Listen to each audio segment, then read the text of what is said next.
অত্যাচার চালানো হচ্ছে বিধানসভার ভেতরে।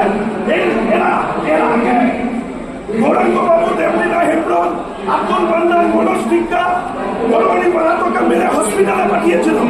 আজকে একইভাবে ওরা আমাদেরকে মেরে হসপিটালে পাঠাতে চায়। আর আমরাও ঠিক করেছি, বাংলার এই অপশাসন ক্ষমতার থেকে যদি মুক্তি না দিতে পারি, তাহলে আমরাও বিজেপি করি না।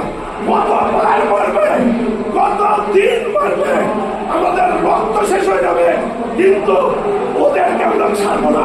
এবং যেভাবে আজকে মার্শাল দিয়ে আমাদের উপরে অত্যাচার চালানো হলো, এটা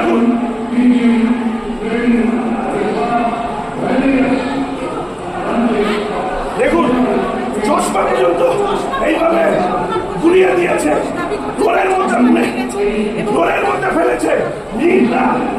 এই বয়স ওনার স্পাইনাল কর্ডে প্রবলেম, পেছন থেকে কলার ধরে টানছে। এই হচ্ছে মার্শালদের ভূমিকা, এবং এই ভূমিকার পেছনে নির্দিষ্টভাবে রাজনৈতিক ডাইরেকশন ছিল, পলিটিক্যাল ডাইরেকশন।